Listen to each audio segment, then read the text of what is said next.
Now, let's dive into today's story. The late autumn sunlight filtered through the grimy Victorian windows, casting long shadows across the worn hardwood floors of the Aldrich family home.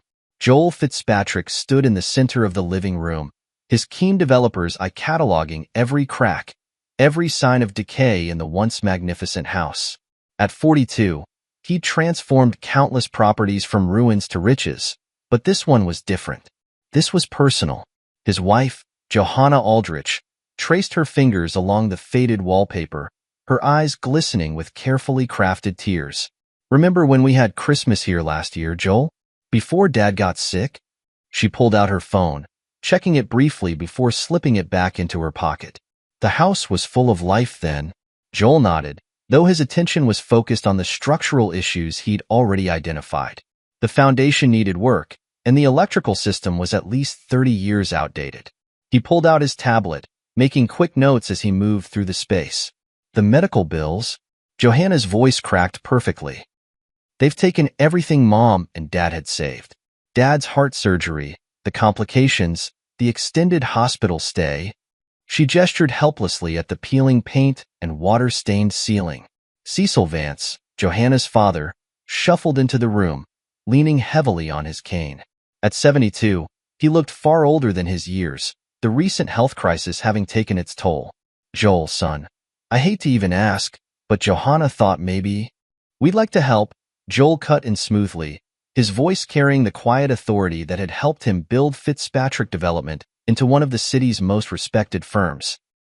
"This house has too much history to let it fall apart." Florence Kinney, Johanna's mother, appeared with a tray of coffee cups, her hands trembling slightly. "We couldn't possibly accept." "Your family," Joel stated firmly, already pulling up his contractor contacts. "Besides, property values in this neighborhood are rising. Investing in restoration now is just good business sense." He didn't miss how Florence's eyes darted to Johanna, or the slight nod that passed between them. Randolph Ramsey, Joel's project manager of 15 years, arrived within the hour. The burly man walked the property with Joel, his expression growing increasingly concerned. "Boss, preliminary estimate? We're looking at minimum 200,000, and that's being conservative." "Noted." Joel continued making notes on his tablet. "I want your A-team on this, Randy. Period-appropriate materials wherever possible. Full structural assessment by Wednesday." "It's not just the money," Randolph lowered his voice. "Timeline's tight too. You're looking at 4 to 6 months minimum." Joel glanced through the window, watching Johanna in the overgrown garden, phone pressed to her ear. She was smiling in a way he hadn't seen in months. "Whatever it takes, Randy. I want this done right." Later that evening, as Joel reviewed the initial plans in his home office, his sister Maddie called. "Big project, big heart, or both?" she teased. "It's the right thing to do," Joel replied, scanning through material costs. "Cecil and Florence shouldn't lose their home because of medical debt. Besides, you know how much the house means to Johanna." Speaking of Johanna, Maddie's voice took on an odd tone. "She's been spending a lot of time at the club lately, usually in the private dining room." "She's probably just stressed about her parents," Joel dismissed, though he made a mental note. "Listen, Maddie, I need to finish these estimates. Dinner Sunday?" After hanging up, Joel stood at his window, looking out over the city he'd helped shape. He'd built his company from nothing, turning struggling properties into gold mines through equal parts vision and ruthless efficiency. This renovation would be no different. He just had to stay focused. In their bedroom, he found Johanna already asleep, her phone clutched in her hand. He gently removed it, placing it on the charging pad, not noticing how quickly she'd locked the screen when he'd entered. The renovation began with surgical precision. Joel coordinated teams of specialists, each chosen for their expertise in historical restoration. The first month saw the house stripped to its bones, revealing both rot and hidden potential. "These original hardwood floors," Joel explained to Cecil one morning, pointing to a section they'd uncovered. "We can restore them. The craftsmanship is incredible." Cecil nodded, though his eyes were on the mounting pile of invoices on the kitchen counter. "Joel, the costs are my concern," Joel cut in firmly. "I'm handling everything personally, not through the company. Consider it an investment in our family's future. He didn't mention the careful way he'd structured the financing or the meetings with his attorney. Randolph approached as Cecil left, his expression troubled. Boss, we found more issues in the East Wing. Termite damage, extensive. We'll need to replace most of the support beams. Do it. Joel's response was immediate. Source the lumber from Miller's. They still have that stock of reclaimed oak? That's premium material, Randolph warned. We're already at 250 and climbing, then we'll climb. Joel's tone left no room for argument. This house will be perfect when we're done. The work proceeded rapidly. Joel spent hours on site, overseeing every detail. He noticed, but didn't comment on, how Johanna's visits became more frequent, especially when he was scheduled to be elsewhere. One evening, returning to the site unexpectedly, he heard voices from the garden. Johanna's laugh, bright and genuine, followed by a deeper male voice he didn't recognize. By the time he rounded the house, she was alone, typing rapidly on her phone.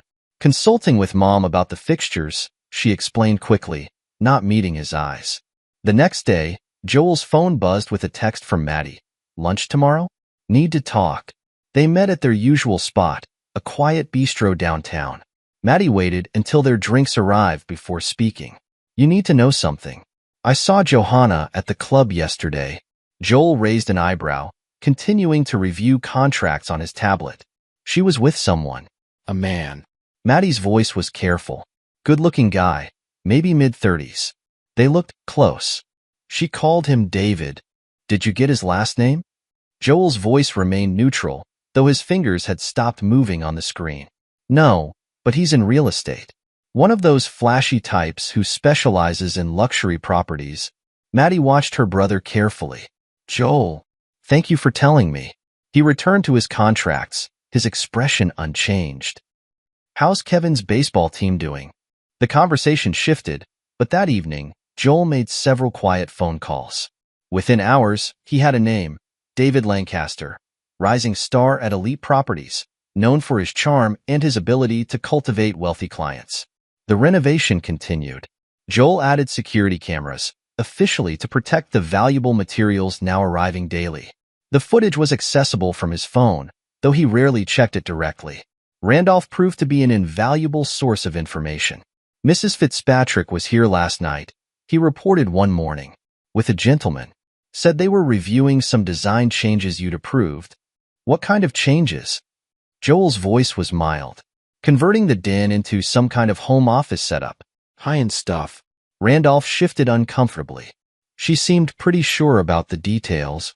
Joel nodded, making a note. Interesting.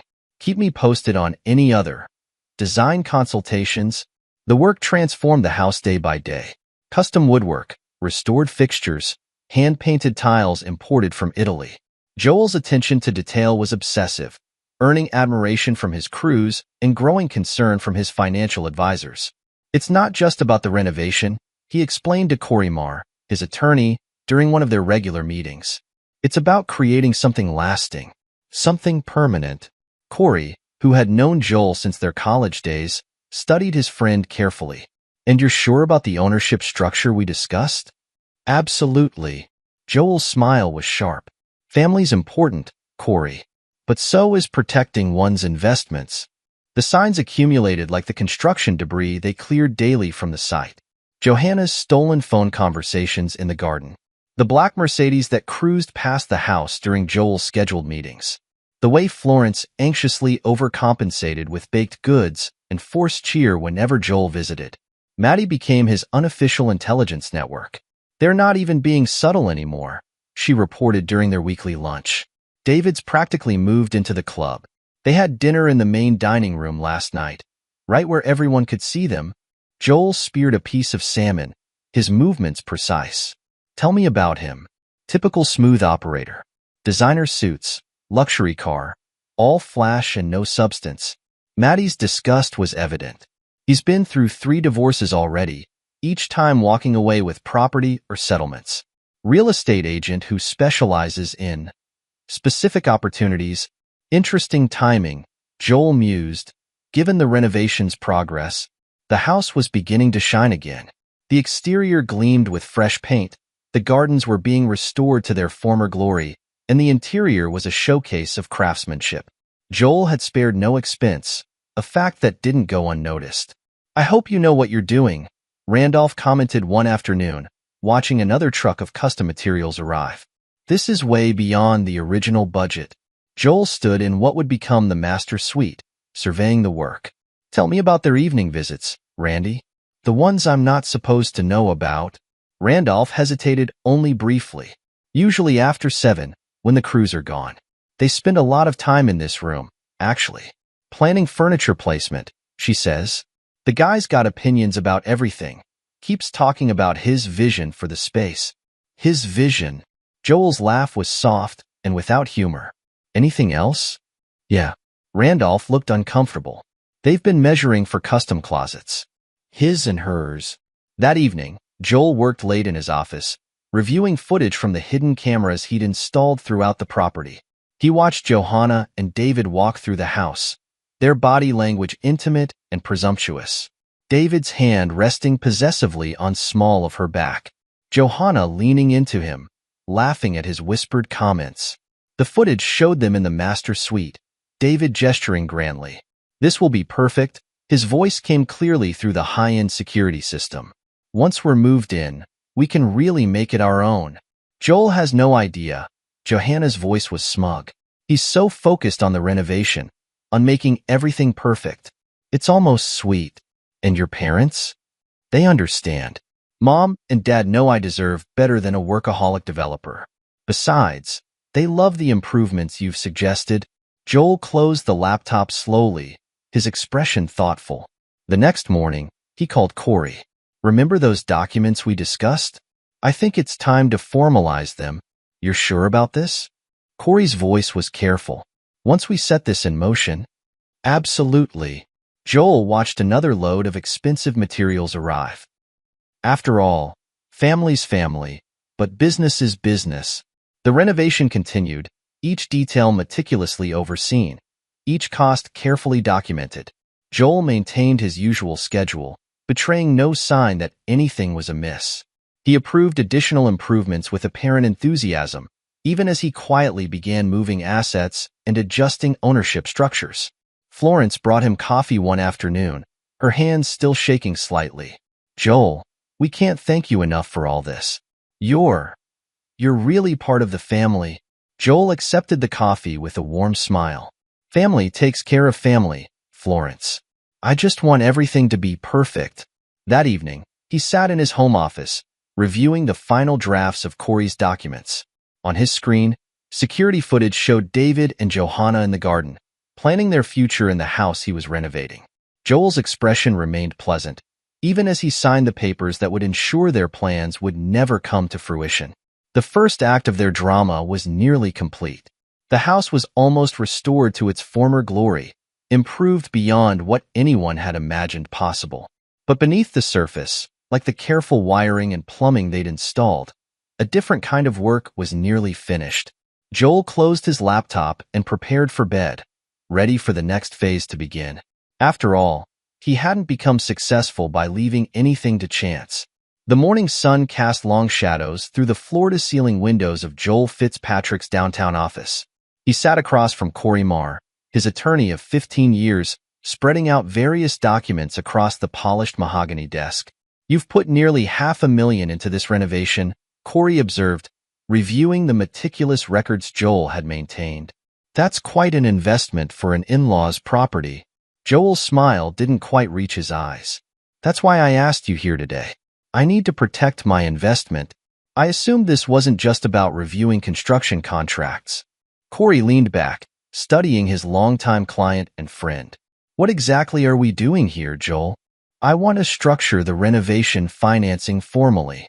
Joel pulled up several property assessments on his tablet. The neighborhood's seeing unprecedented growth. "This house, once completed, will be worth well over $1 million. I need the paperwork to reflect my position accurately." Corey nodded slowly, understanding dawning in his eyes. "You want more than just a lien. I want ownership." Joel's voice was calm, matter of fact. "Temporary, of course." Until the renovation costs are repaid. Cecil and Florence won't like that. They don't have to like it. They just have to sign it. Joel stood, walking to the window. They trust me. They should. I'm investing a fortune in their property. This just formalizes the arrangement. Corey began drafting immediately, his fingers flying across his laptop keyboard. We'll need to be careful with the language. Make it seem routine, nothing alarming. That's why I came to you. Joel turned back from the window. I need this airtight, but presented as standard renovation financing paperwork. The next day, Joel visited the renovation site before heading to his in-laws' temporary apartment. Cecil and Florence had moved there during the major construction phase, an arrangement that had proved convenient for everyone involved. Joel. Florence brightened as she opened the door. We weren't expecting you today. Johanna's not here. She's at the club again. Actually, I came to see you and Cecil. Joel held up his briefcase. Just some paperwork for the renovation financing. Standard stuff. But the bank needs it formalized. Cecil emerged from the bedroom, moving slower these days. More papers? Seems like an awful lot of documentation for a family matter. Banking regulations, Joel shrugged apologetically. They're particularly strict about personal loans of this size. It's just formality. Basically acknowledging that I'm funding the renovation personally rather than through my company. He spread the documents on their small dining table, pointing out signature lines with post-it flags. It's mostly technical language about the financing structure. Nothing to worry about. Florence squinted at the dense text. Should we have our lawyer look it over? Of course, if you'd like, Joel replied smoothly. Though it might delay the next phase of construction. We've got the Italian tile craftsmen scheduled to start next week, and they're booked months in advance. Cecil waved off his wife's concern. Joel's family. If he says it's standard paperwork, it's standard paperwork. He reached for a pen. Joel watched them sign with careful casualness, making pleasant conversation about the renovation's progress. The original woodwork we uncovered in the library is spectacular. Wait until you see what we've done with it.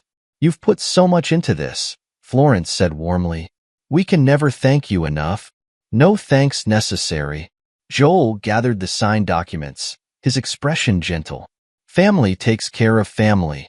Later that evening, in Corey's office, the attorney reviewed the signatures. They didn't read it, did they? Would you read every page of something your trusted son-in-law presented as routine paperwork? Joel watched as Corey processed the documents for filing.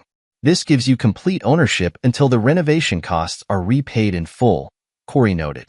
With immediate repayment required in case of certain triggering events, like divorce. Just protecting my investment, Joel replied mildly. After all, business is business. The manila envelope arrived on a Tuesday morning, delivered by hand to Joel's office. He waited until his lunch hour to open it, spreading the contents across his desk with methodical precision. The private investigator had been thorough. Dozens of photographs documented Johanna's activities over the past month. Lunch dates at the country club, intimate dinners at out-of-the-way restaurants, long afternoons spent at a luxury apartment complex downtown. The man in the photos with her was exactly as Maddie had described, handsome in a polished, artificial way. David Lancaster's real estate license photo was included in the file, along with a detailed background report. 3 previous divorces, Joel murmured, scanning the document, each involving property disputes. Interesting pattern. His phone buzzed, Randolph calling from the renovation site. Boss, you need to see something. Joel found his project manager in what would become the master bedroom suite. Randolph pointed to a set of architectural drawings left on a marble-top dresser. Found these this morning. Thought you should take a look. The plans showed extensive modifications to the room, his and hers walk-in closets, a redesigned bathroom layout, custom built-ins. In the margin, in unfamiliar handwriting, perfect for our needs. There's more, Randolph said quietly. Been going through the security footage like you asked. They've been here almost every evening this week, walking through the house, making plans. Last night, he pulled out his phone, showing Joel a clip. The night vision footage showed Johanna and David in the garden, their body language intimate. David's voice came through clearly. Once the renovation's done, We'll make this place our own. Joel's doing all the hard work for us. Johanna's laugh was cold. He always was better with buildings than people. So focused on his precious renovation, he doesn't see what's right in front of him. Your parents are on board? Mom and Dad love you. They think Joel's too wrapped up in his work, too cold. They'll support whatever makes me happy. She leaned into him. Besides, they can hardly complain about living here with us after Joel's spent a fortune fixing up their house. Joel watched the footage without expression. Anything else? Randolph hesitated. She's been meeting with contractors behind your back, getting quotes for changes to be made after whatever they're planning. Thank you, Randy. Joel pocketed his phone. Keep this between us. Back in his office, Joel made a series of calls. Within hours, he had access to all of Johanna's financial records. The evidence was clear. She'd been systematically moving money from their joint accounts to a private one for months. His intercom buzzed. Mr. Fitzpatrick? Your wife is here to see you. Send her in. Johanna swept into the office, immaculately dressed. Darling, I thought we could have lunch. You've been so busy with the renovation lately. Have I? Joel gestured to a chair. How's the country club? Still meeting with your tennis instructor? I haven't played tennis in months, she laughed nervously. You know that. My mistake. Joel's smile was pleasant. Must be thinking of your lunch companion. David, isn't it? The color drained from her face. I don't know what you're. David Lancaster, real estate agent, specializes in high-end properties and specific opportunities. Joel's voice remained conversational. 3 divorces, each involving property disputes. Quite a resume. You've been spying on me? Anger replaced her shock. Protecting my interests. Joel opened the manila envelope. Would you like to see the photos? The financial records? The security footage from the house? He laid them out one by one. Or should we discuss the contractors you've been meeting with? The renovation plans you and David have been making? Johanna stood, her hands shaking with rage rather than fear. You don't understand. David and I have plans for the house. Yes, I know. Joel's calm seemed to infuriate her further. Your parents are supportive, I hear. They think I'm too cold, too focused on work. You are. All you care about is the renovation, the business. Tears sprang to her eyes, practiced, just like before. David understands me, appreciates me. I'm sure he does. Joel gathered the photos back into the envelope, especially the joint account you've been emptying into your private one. Very appreciative, I imagine. I want a divorce. She lifted her chin defiantly. Perfect timing, Joel replied mildly, right as the renovation's nearly complete. Convenient. Johanna stormed out, slamming the door behind her. Joel sat back in his chair, reviewing the final piece of evidence, a draft email from David to his realtor friends, boasting about his upcoming move into a fully renovated Victorian mansion. The housewarming party was Joel's idea. We should celebrate properly, he'd insisted, watching Johanna's barely concealed triumph. Invite everyone. Make it an event. The house was stunning, every detail perfect. Restored hardwood gleamed under crystal chandeliers.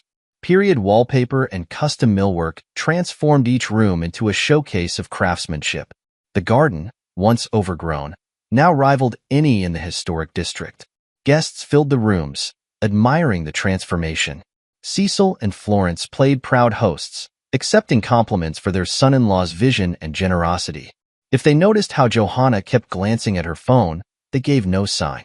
David arrived fashionably late, turning heads in an expensive suit. He moved through the crowd with practiced charm, playing the role of interested guest rather than future resident. Only Joel noticed how his eyes assessed each room like a man counting his future possessions. Magnificent work, David commented, cornering Joel by the restored fireplace. You have quite an eye for investment opportunities. Speaking of opportunities, Joel replied pleasantly, how's the luxury market these days? Still specializing in divorce settlements? David's smile flickered slightly. I'm not sure what you mean. No. Joel sipped his whiskey. Fascinating field, really. Property disputes, asset transfers, strategic relationships. Must be profitable. Before David could respond, Johanna appeared, champagne glass in hand. Her face was flushed with alcohol and anticipation. "Joel, we need to talk."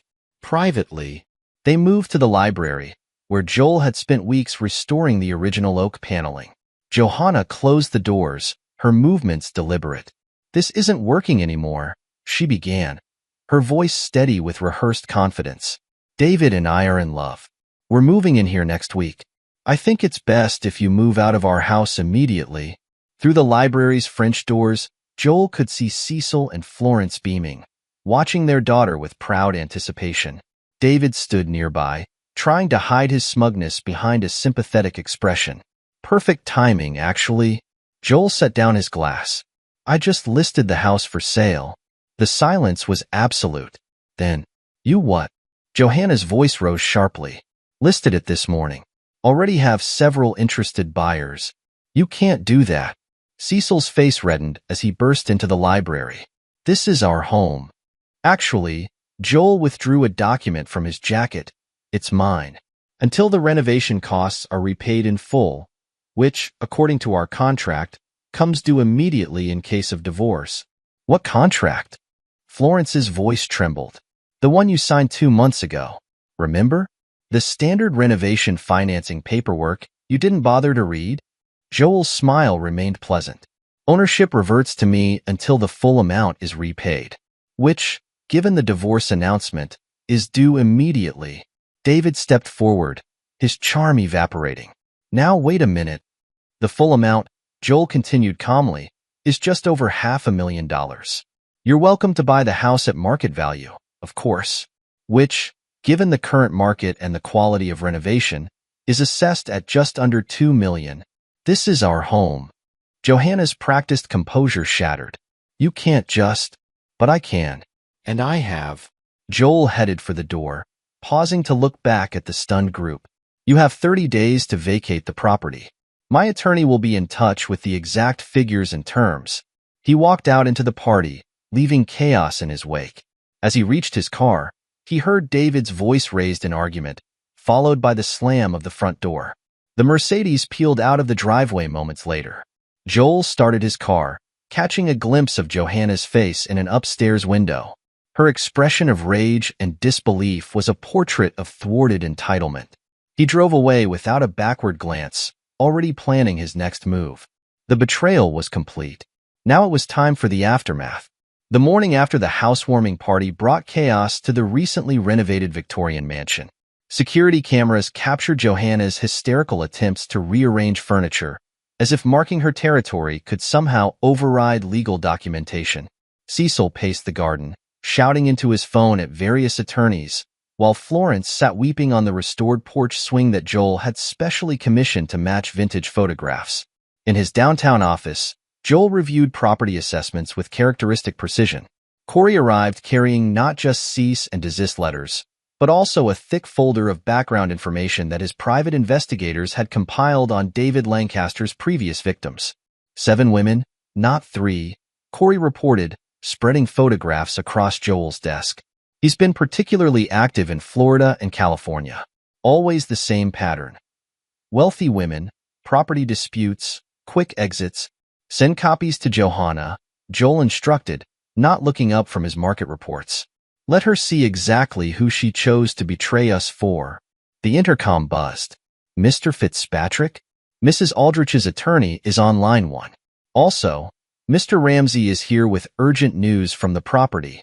Put the attorney through to Corey. "Send Randy in." Randolph entered, looking troubled. "Boss, Lancaster showed up with a moving truck. Tried claiming some of the antiques we restored were gifts from Johanna. When security stopped him, he got physical. Police are involved." Joel's phone lit up with security footage. David, his perfect hair disheveled, shoving one of the guards before being forcefully restrained. His designer suit was torn in the scuffle, a fitting metaphor for his crumbling facade. Press charges, Joel decided. Attempted theft, assault, trespassing. Document everything. Meanwhile, Corey handled the attorney's call with professional detachment. The renovation contract is quite clear.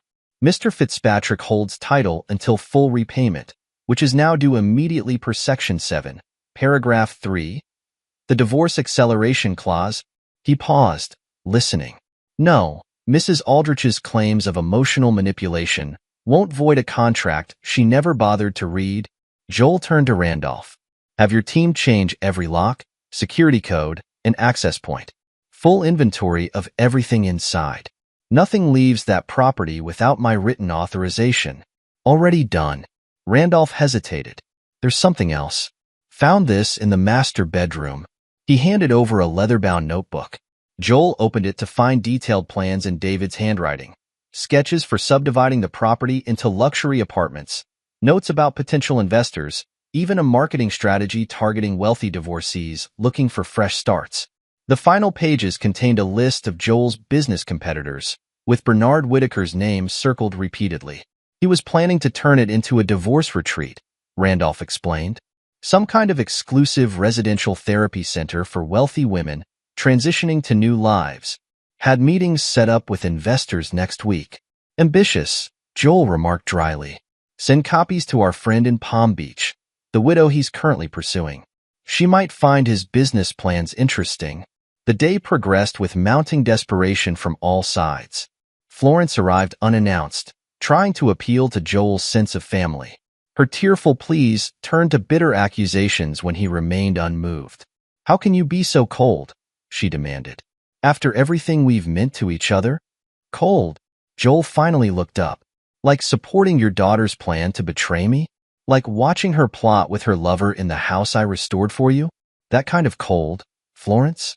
The security feed showed David making one last attempt to enter the property that evening. This time, he arrived in a borrowed car, trying to sneak in through the garden. The cameras caught his conversation with Johanna near the rose trellises. It's over, he told her, his charm evaporating. The house, us, everything. Joel's too well connected. No bank in the state will touch this deal. You promised me. Johanna's voice cracked. All those plans we made. Plans change. David straightened his torn jacket. I've got an opportunity in Palm Beach. A beachfront property, recently widowed owner. No complications, no renovation costs, no vengeful husbands. You're leaving? Just like that? Face it, Johanna. Your brilliant plan failed. I'm not sticking around for the fallout. He headed for the borrowed car. Should have read the contract before Daddy signed it. The following morning, Joel had Corey deliver the formal options letter. Buy at market value or vacate in 30 days. The security cameras captured Cecil's reaction, rage giving way to despair as he realized the trap they'd walked into. Maddie called with updates from her country club sources. David's reputation is spreading fast. 3 different women have come forward with similar stories. Seems he's been running this scheme for years. Seduce unhappy wives, manipulate property situations, then vanish with whatever assets he can grab. Make sure those stories reach Palm Beach, Joel instructed. His next target should know what she's dealing with. By week's end, David had indeed vanished, leaving Johanna to face the consequences alone. Her carefully planned betrayal had backfired spectacularly, leaving her with no house, no lover, and rapidly dwindling options. The closing meeting was scheduled exactly 30 days after the housewarming party, in the expansive conference room of Joel's downtown office. Bernard Whitaker arrived early, his usual competitiveness tempered by genuine admiration for Joel's strategic play. Converting the property into luxury condominiums is brilliant, Bernard admitted, spreading out architectural renderings. 6 units, each with over 3,000 square feet. We'll preserve the historic facade while completely modernizing the interior. Private elevator access, rooftop gardens, smart home technology throughout. The Historic Preservation Board? Joel inquired. Already on board. Your renovation work actually helps us. You preserved all the right elements. We'll maintain the exterior and key interior features while creating something entirely new inside. Bernard's enthusiasm was evident. It's the perfect blend of past and future. The door burst open as Johanna stormed in, followed by her latest attorney. The past month had not been kind. Her designer outfit was wrinkled, her carefully maintained appearance showing signs of strain. This is deliberate cruelty, she accused, throwing a stack of papers onto the conference table. "You're destroying my childhood home out of spite." "No," Joel corrected calmly. "I'm maximizing the return on my investment. The same investment you and David plan to steal." He smiled slightly. "How is David, by the way? Enjoying Palm Beach?" The fight drained from her face. News of David's latest conquest and his hasty departure when confronted with evidence of his past schemes had been particularly painful. "The purchase price is 6 times the renovation costs," Bernard noted, almost apologetically. "Quite a return on investment." "You can't do this to my parents." Johanna tried one last angle. "They're devastated. They chose their side." Joel signed the closing documents with deliberate precision. "They supported your betrayal, helped you plan it, watched you plot with your lover in their own home. Actions have consequences. I'm their daughter, and I was your husband. Didn't seem to matter much when you were planning to take over my investment." Bernard cleared his throat. "Development rights transfer immediately. We can begin work next week. The contractors are already lined up." Joel's phone buzzed with a text from Randolph. "Lancaster spotted in Palm Beach. Widow's family hired investigators. His pattern got flagged. Police involved. Your parents have moved to Palm Lake Retirement Community," Joel informed Johanna. "Their belongings have been placed in storage, paid through the end of the month. That should give them time to decide what fits in their new apartment." Her attorney made one last attempt. "The divorce settlement won't include any part of the sale proceeds," Corey interjected smoothly. "The judge was quite clear about that this morning. Something about overwhelming evidence of premeditated betrayal negating any claim to the property's value." Security arrived to escort Johanna out. As she reached the door, she turned back. "You'll regret this. Someday, somehow, you'll regret destroying everything we had." "The only thing destroyed was your plan to betray me," Joel replied. "Everything else is just good business." 1 year later, Joel stood outside the Whitaker Fitzpatrick residences, admiring how the setting sun caught the restored Victorian details of the facade. Behind the historic exterior, 6 luxury condominiums had transformed the space into one of the city's most exclusive addresses. The partnership with Bernard had proved unexpectedly fruitful. Their combined expertise, Joel's eye for restoration, Bernard's talent for modern luxury, had created something unique. All 6 units sold before completion, each commanding premium prices that set new records for the neighborhood. His phone buzzed with a message from Maddie. "Karma's still working overtime. David's Mercedes just got repossessed outside his new office. He's selling starter homes in the suburbs now. Lost his luxury real estate license after that mess in Palm Beach." Joel smiled, remembering the satisfying cascade of consequences that had followed David's exposure. The widow's family had pressed charges, leading other victims to come forward. His carefully constructed image as a successful luxury real estate agent had crumbled, leaving him to handle modest properties in a suburban strip mall. In his new penthouse office, overlooking the city's most exclusive district, Joel reviewed the quarterly reports with Robbie Robertson. They'd met during the final phase of the Victorian renovation, her straightforward approach to construction management a refreshing change from Johanna's manipulations. The success of the Whitaker Fitzpatrick project opened up 3 new opportunities, Robbie noted, spreading out site surveys. "All historic properties, all prime for luxury conversion. Your reputation for preserving architectural integrity while maximizing modern potential has created quite a niche." "Speaking of reputations," Joel mused, "heard anything about our friends?" Robbie's smile was sharp. "Johanna's living in that walk-up on Mason Street. The one with the foundation issues we looked at last year. Working as a junior agent at a budget real estate firm. Turns out no luxury agency will touch her after the scandal." "And her parents?" "Settled into Palm Lake. Florence volunteers at the community center. Cecil plays golf. They've stopped defending Johanna to anyone who'll listen." Robbie shrugged. "Reality has a way of clarifying things." Joel's phone lit up with another message, Bernard, proposing their next joint venture. The market was strong, their partnership was thriving, and opportunities continued to present themselves. "Ready to build something new?" Robbie asked, studying the property listings. Joel smiled, already calculating potential returns. The past year had taught valuable lessons about trust, family, and the importance of reading contracts carefully. But perhaps the most important lesson was that success wasn't about getting even. It was about getting ahead. Their next project waited. Another historic property ready for transformation. Joel had learned that the best revenge wasn't served cold. It was served profitable, with impeccable documentation and careful attention to detail. Life had worked out exactly as it should, proving that sometimes the best response to betrayal wasn't rage, but ruthless competence. The renovation that was meant to be his downfall had instead launched his greatest success. As they finished reviewing the new proposals, Joel caught a glimpse of David through his office window, showing a modest bungalow to an elderly couple. The designer suits were gone, replaced by off-the-rack business casual. He didn't even look up as Joel's Mercedes passed by.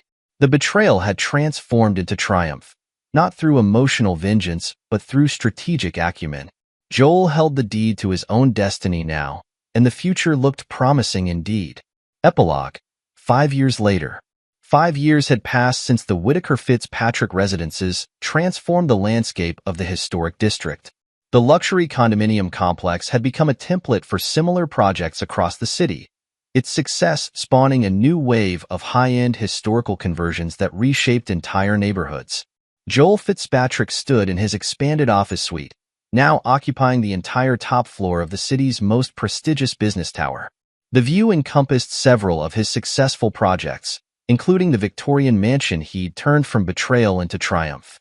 The building's restored facades still drew admiring glances, while the 6 luxury units within had appreciated significantly in value. Latest market report, Robbie announced, entering with a tablet.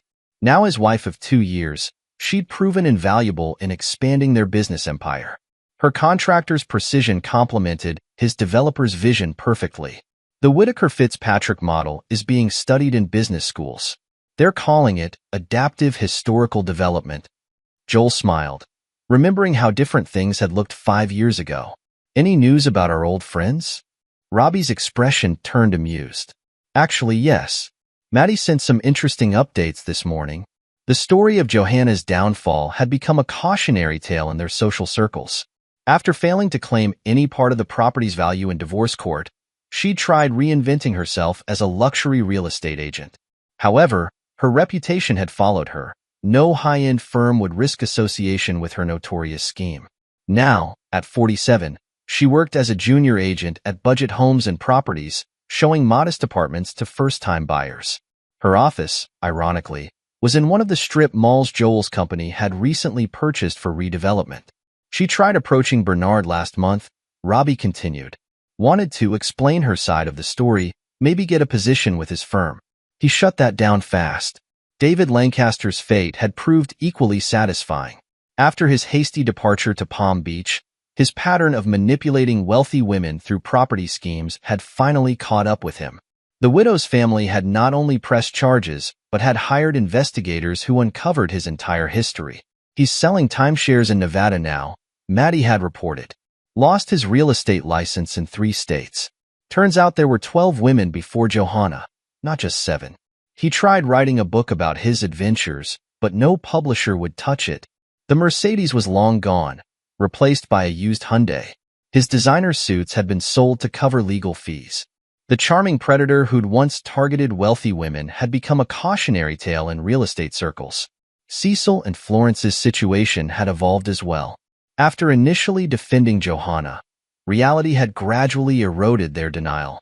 The comfortable apartment at Palm Lake Retirement Community offered a stark contrast to the family compound they'd envisioned. Florence called last week, Maddie shared during their monthly lunch. First time in years.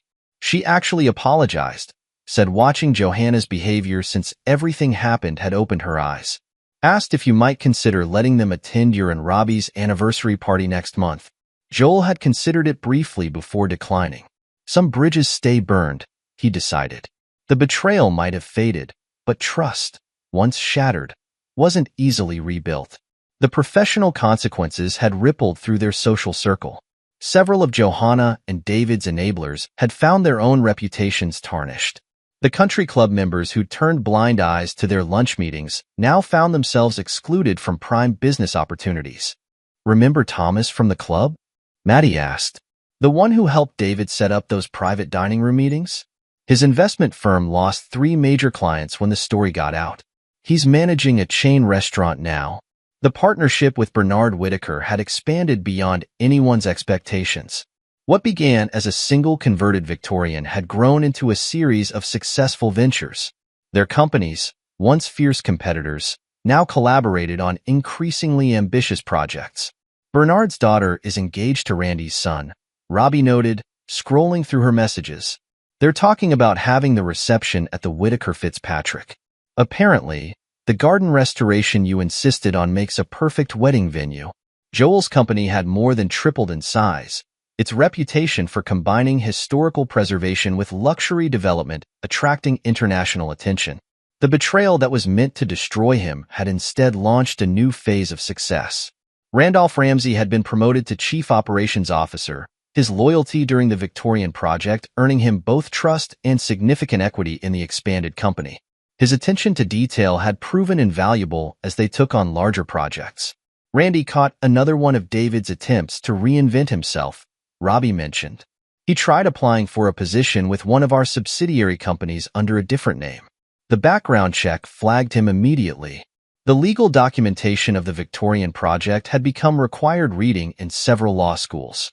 Corey Marr now taught a seminar on protective contract structure in personal business dealings, using the case as a primary example. Your revenge wasn't the legal maneuver, Corey had explained to his students. It was having the foresight to document everything properly. The best defense is careful preparation. Joel's new office contained a single reminder of the past, the original architectural plans for the Victorian renovation, framed behind glass. Not as a monument to betrayal, but as a testament to transformation. Maddie had recently expanded her role beyond the country club, now serving as the company's social intelligence director.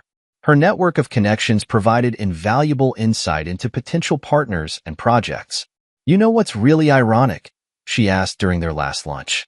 Johanna's apartment? It's in a building you're about to acquire. The whole block is slated for luxury conversion next year. Life had a way of coming full circle. The woman who had planned to steal Joel's investment would soon be displaced by another of his successful ventures. The story had become something of a legend in business circles. Not because of the betrayal, affairs happened all the time, but because of the masterful way Joel had turned personal crisis into professional triumph. There's a certain poetry to it, Bernard had commented during their last board meeting. They thought you were distracted by the renovation, too focused on the details to see their plan. Those same details became the foundation of something much bigger. The Whitaker Fitzpatrick residences stood as a testament to this transformation. Each of the 6 luxury units had a waiting list of potential buyers, despite price tags that had doubled since the initial sale. Joel and Robbie's penthouse overlooked both the converted Victorian and the site of their next major project, a full city block of historical buildings being transformed into a mixed-use luxury development. Sometimes, Robbie mused, reviewing plans for their latest venture, people mistake patience for weakness, precision for distraction. Speaking of distractions, Joel checked his messages. David's timeshare company just filed for bankruptcy. Apparently, his past caught up with him again. Some investors did background checks. The final irony came in the form of a trade magazine article, From Renovation to Revolution. How one developer transformed betrayal into a billion-dollar business model. The piece detailed how Joel's experience had created a new standard for historical luxury development. Johanna had tried to comment for the article, sending a long email about misunderstandings and complicated situations. The magazine had declined to include her perspective, noting that the public records spoke for themselves.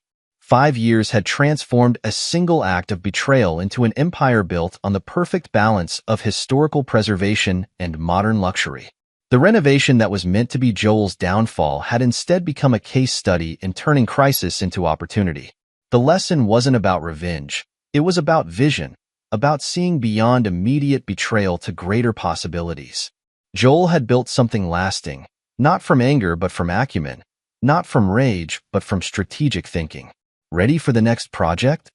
Robbie asked, spreading out plans for their newest acquisition.